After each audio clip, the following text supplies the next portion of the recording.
Ghazali decode நண்பர்களுக்கு அன்பு வணக்கம். இன்னைக்கு ஆகஸ்ட் 27, 2026. சரி, நம்ம வந்து காலையில் என்னென்னா சில நேரம் வந்து ஏதாவது விழிப்புணர்வை பற்றி பேசுகிறோம், அப்புறம் நம்மளோட அனுபவங்களை பேசுகிறோம், சிலரை இன்டர்வியூ பண்ணுறோம், சினிமாவை பேசுகிறோம், அது போக அரசியல் சில சமயம் பேசுகிறோம்.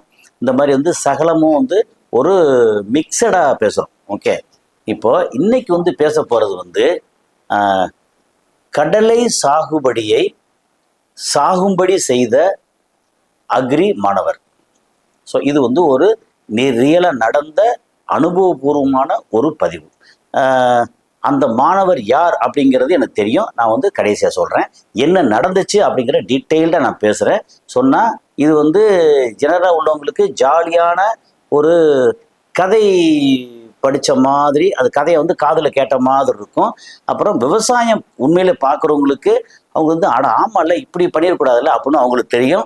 இதெல்லாம் நடந்த விஷயத்த நம்ம டீட்டெயிலாக வந்து நான் பேச போகிறேன். நான் கசாலி டிகோட்ஸ்.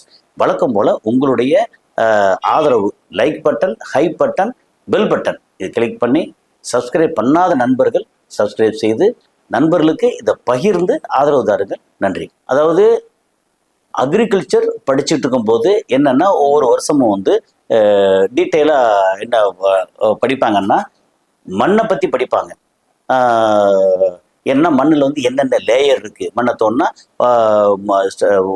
ஓவராலாக தோண்டும் போது என்ன மரம் வளரும் போது, செடி வளரும் போது, இது எல்லாத்துக்கும் வந்து இந்த மண்ணோட தன்மை எப்படி, பாறையா, இதுவா, அல்லுவியல் சாயிலா, அல்லது வந்து ரெட் சாயிலா, கிளே சாயிலா அப்படின்னு நிறைய டீட்டெயில் வரும் மண்ணை பற்றி. அப்புறம் வந்து உஸ்டல்ட் அப்படின்னு சொல்லிட்டு அந்த ஒரு பேர் இருக்குது. மண்ணில் வந்து ஒரு லேயராக ஒரு பேர் இருக்குது ஒன்று. அதுக்கப்புறம் அண்ணாந்து பார்த்தா வானம் எதுக்கு, நமக்கு வந்து எப்போ மழை பெய்யும், மழை பெய்யறதுக்கு வந்து என்ன மாதிரி மேகங்கள் வந்தால் நமக்கு மழை பெய்யும். அப்புறம் மேகங்களில் வந்து ஒரு 4 வகையான மேகம், வேற ஒரு காலையில் இதுலேயோ அல்லது ஆகாயம் தமிழ்லையோ பேசும்போது சொல்லியிருக்கேன். 4 வகையான மேகம். அதில் வந்து எப்படின்னா சிரஸ், ஸ்ட்ரேட்டஸ், குமிலஸ், நிம்பஸ் அப்படின்னு 4 வகையான மேகம். இப்போ சிரஸ் அப்படின்னா அந்த பேர்லேயே ஒரு மாதிரி இருக்குல்ல, சிரஸ் அப்படியே தீட்டலாக இருக்கும்.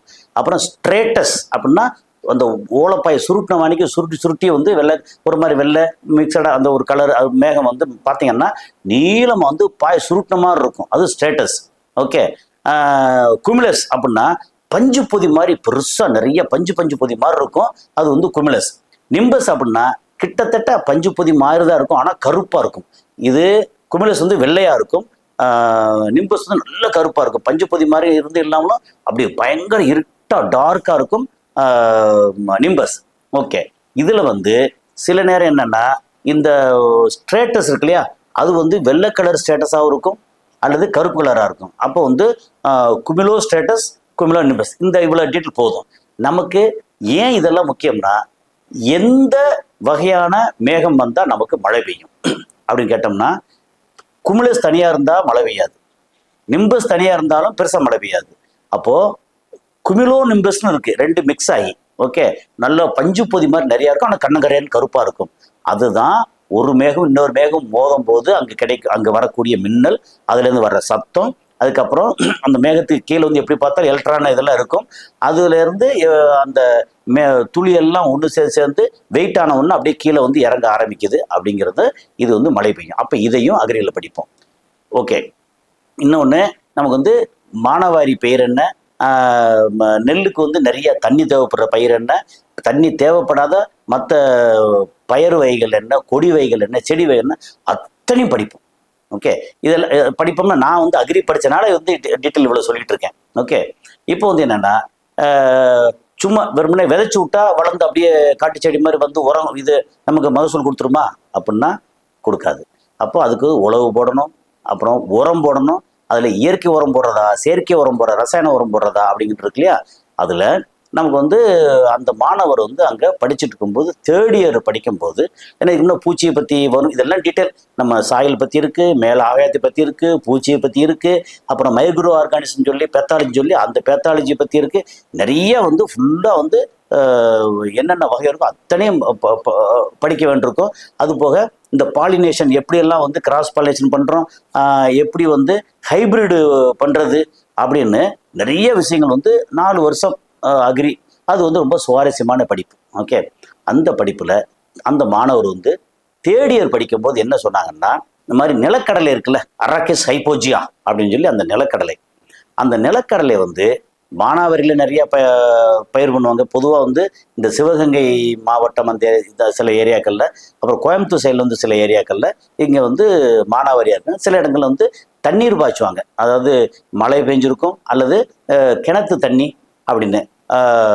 ஆத்து தண்ணி வந்து இதுல வந்து பாய்ச்சறது இல்லை. ஏன்னா அது வந்து அந்த ஆறு குளம் இந்த மாதிரி நிறைய தண்ணி இருக்கு அப்படின்னா அதுல வந்து நெல் கரும்பு போட்டுருவாங்க.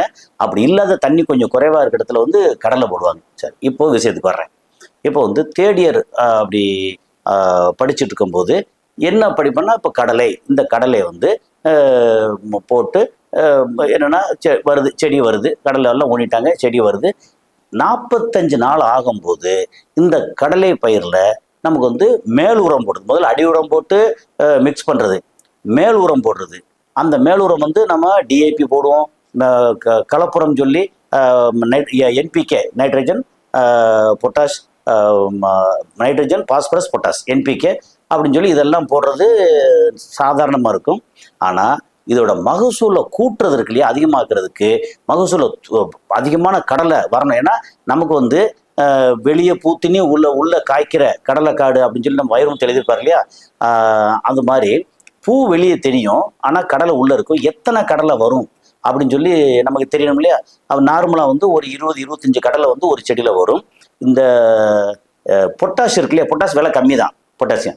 அது வந்து ஒரு ஏக்கர்ல ஓரளவுக்கு இப்படி போட்ட உடனே என்ன ஆகும்னா, இது வந்து அதிகமான கடலை, ஓகே, ஒரு 35, 40, 50 கடலை வந்து நிறைய வரும் அப்படின்னு சொல்லி அங்க காலேஜில் அந்த மாணவன் படிச்ச உடனே பயங்கர ஆர்வம். லீவுக்கு வந்து ஊருக்கு வந்து அங்கே கடலை வந்து போட போறாங்க, கடலை போட்டிருக்காங்க. அங்கே போட்டால் அந்த சொந்தக்காரங்கிட்ட வந்து ஏன்னா இந்த மாதிரி கடலை எத்தனை நாள் ஆச்சு அப்படின்னா, அவங்க கணக்கு போட்டு பார்த்து, ஆமாம் ஒரு 40 நாள் ஆச்சு அப்படின்னா, ஓ வெரி குட். கடலை போட்டு கடலை விதைச்சு 45ஆவது நாளில் நீங்கள் வந்து ஜிப்சம் உரம் போடணும் அப்படின்னா, ஜிப்சம்னு ரொம்ப சீப்பாச்சே, போட்டால் ஜிப்சம் போட்டால் உங்களுக்கு மகசூல் ரொம்ப அதிகமாக கிடைக்கும் அப்படின்னா, அந்த கடலை சாகுபடியில் மகசூல் ரொம்ப அதிகமாக கிடைக்கணும்னா 45ஆவது நாளில் வந்து உங்களுக்கு ஜிப்சம் போடணும் அப்படின்னு. அப்புறம் பார்த்து எப்படி பார்த்தாலும் வந்து அங்கே சரி, இந்த பையன் வந்து இப்போ அக்ரி படிச்சுக்கிட்டு இருக்கான், அக்ரி வந்து எப்படி பார்த்தாலும் விவசாயத்தை வந்து பெருசாக மேலும் மேலும் வளர்க்குறதுக்கு நிறைய டீட்டெயிலாக சொல்லியிருப்பாங்க. அதுக்கப்புறம் பூச்சியை பற்றியெல்லாம் பேசுகிறான் அந்த பையன், அந்த மாணவன். ஓகே, இந்த பூச்சி என்ன, ஒட்டு பூச்சி என்ன, பறக்கிற பூச்சி என்ன, ராத்திரி பறக்கிற பட்டாம்பூச்சி மாத்துன்னு பேர், நிறைய விஷயங்களை சொல்கிறா.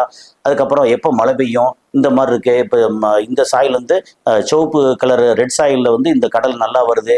அப்புறம் கிளே சாயில், கருப்பு கலரில் இருக்கக்கூடிய களிமண் சாயில மண்ணில் நிறையா வராது, ஏன்னா வேர் வந்து போய் பிடிக்காது அப்படின்னு. அதனால இப்போ இந்த மாணவனுக்கு பயங்கர விவரமெல்லாம் தெரிஞ்சிருக்கே அப்படின்னு சொல்லி இது சொன்ன உடனே, ரைட் ஓகே விடு அப்படின்னு பார்த்தா, நல்லா அப்படி எவ்வளோ போடணும் அப்படின்னா அந்த அளவை சொன்ன உடனே அந்த மூட்டையை வாங்கி வச்சு அப்படி போட்டார்.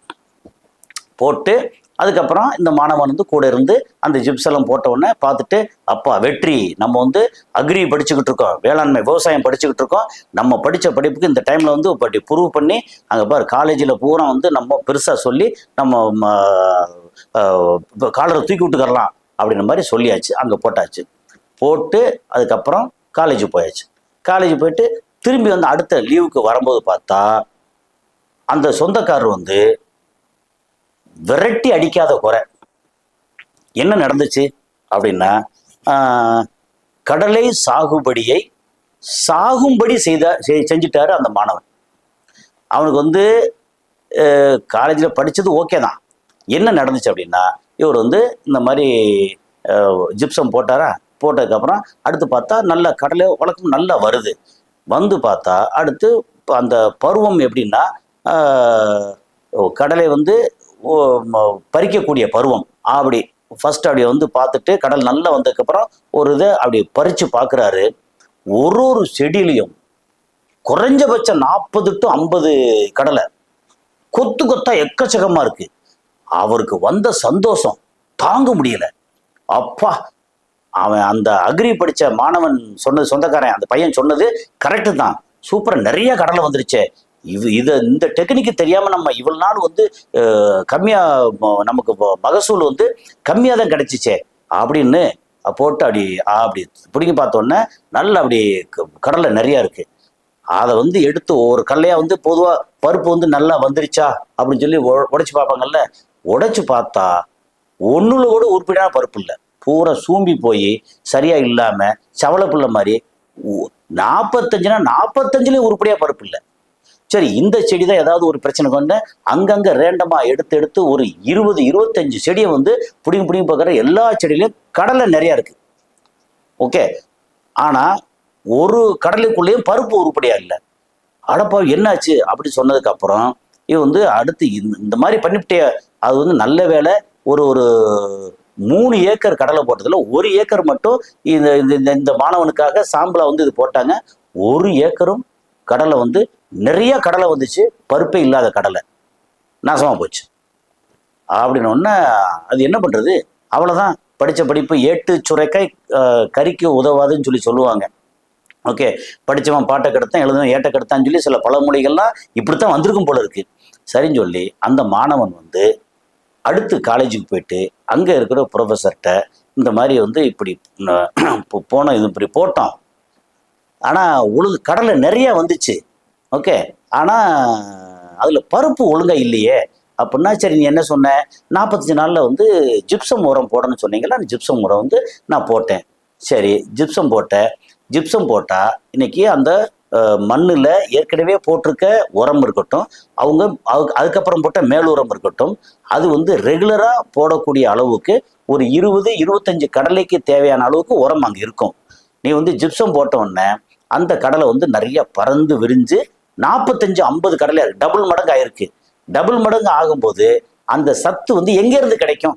அதுக்கு வந்து நிறைய வந்து எக்ஸ்ட்ரா சத்தெல்லாம் கொடுத்தா தானே அது வந்து கடலை பருப்பாக வரும். சத்தே கொடுக்காம வெறுமனே வந்து நிறைய கடலை மட்டும் வந்தால் பருப்பு எங்கேருந்து கிடைக்கும்? நீ வந்து அதிகமான கடலை வந்துச்சு, அப்போ ஜிப்சம் வந்து ஓகே தான். அதுக்கு ஈடு கட்டுறதுக்கு அந்த மேலூரம் போடும்போது எக்ஸ்ட்ரா மேலூரம் வந்து நிறைய பருப்பு வர்ற மாதிரி மேலூரத்தை கரெக்டாக ரெக்கமெண்ட் பண்ணியா? ஐயா அது தெரியாதே, அவ்வளோதான் சொல்லி முடிஞ்சு. அதுக்கப்புறம் வந்து தயங்கி இந்த மாதிரி மேலூரத்தை வந்து நம்ம ஜிப்சம் போட்டதோடு நிறுத்தாம எக்ஸ்ட்ரா வந்து அதுக்கு வந்து ஊட்டச்சத்து கொடுக்குற மாதிரி NPK எல்லாம் போடணும் அப்படின்னா, அடப்பாவி இதை சொல்லாம வந்து ஜிப்சம் மட்டும் சொன்னையே, ஒரு நல்ல வேலை நான் வந்து இந்த மாதிரி போட்டு நிறைய வருது அப்படின்னு சொல்லிட்டு நல்லா வருஞ்சோன்னே அக்கம் பக்கம் உள்ளவனுக்கும் சொல்லி எல்லா காட்டையும் வந்து கெடுக்காம ஆக்கணும் அப்படின்னு சொல்லி அவர் சொன்னதுக்கு அப்புறம் வந்து ஒரு மாதிரி அந்த இது முடிஞ்சு போச்சு வச்சுக்கலேன். ஆனால் அடுத்து நடந்தது என்ன அப்படின்னா, அடுத்த போகத்தில் வந்து இந்த கடலை போடும்போது சரி இன்னொன்று 1 ஏக்கரில் அட்லீஸ்ட் ஒரு 1/2 ஏக்கர் ஜிப்சம் போட்டு அப்படின்னா, என்னதே ஜிப்சமா இல்லை ஜிப்சத்தை போட்டு எக்ஸ்ட்ரா வந்து இதெல்லாம் கொஞ்சம் கொடுத்து பாருங்களேன், உங்களுக்கு 20 கடலைக்கு பதிலாக 40 கடலை வந்து உங்களுக்கு லாபம் தானே, அதில் பருப்பு நல்லா இருந்தால் லாபம் தானே, போட்டு பாருங்களேன் அப்படின்னு சொல்லி அதுக்கப்புறம் சக்ஸஸ் ஆனது. கொஞ்ச நாளைக்கு அப்புறம் நம்பாம ஒரு மாதிரி ஆகி போய் சக்ஸஸ் கொஞ்சம் ஆனது அடுத்த கதை. ஓகே, அடுத்த கதை இப்போ திரும்ப சொல்கிறேன். அவ்வளோதான். இது வந்து பெரிய அளவுக்கு தோல்வி அடைஞ்சு படித்தவன் பாட்டை கெடுத்தான்னு சொல்லி அது கெடுத்து அதுக்கப்புறம் அதுலேருந்து கற்றுக்கிட்டு அப்புறம் விளக்கமெல்லாம் கேட்டு அப்புறம் அதுக்கு காம்பன்சேட் பண்ணுற அளவுக்கு வந்து அதுக்கு உரம் கொடுக்கணும் அப்படின்னு சொன்னது அடுத்த அந்த சக்ஸஸ் ஸ்டோரி. ஓகே, அந்த மாணவன் வேற யாரும் இல்லை, நான் தான் வந்து அங்கே அக்ரியில் தேர்ட் இயர் படிக்கும்போது 1 ஏக்கர் கடலை காட்டை வந்து என்னது நம்ம வந்து அதை கெடுத்தது சொல்லப்போனால். ஓகே, கடலை சாகும்படி செஞ்ச அந்த மாணவன் வந்து நான் தான். ஏன்னா இது வந்து ஜாலியான விஷயந்தான், ஆனால் ஒருத்தருக்கான கஷ்டம் நமக்கான அனுபவம் இதை வந்து இங்கே பகிரும்போது நமக்கு என்ன ஒரு ஜாலியாக கதை கேட்ட மாதிரி இருக்கும். ஜாலியாக இருக்கும். சிலருக்கு வந்து போர் அடிக்கும், ரொம்ப நேரம் பேசுறீங்கன்னு சொல்கிறாங்க, அதெல்லாம் வேறு வழியே இல்லை.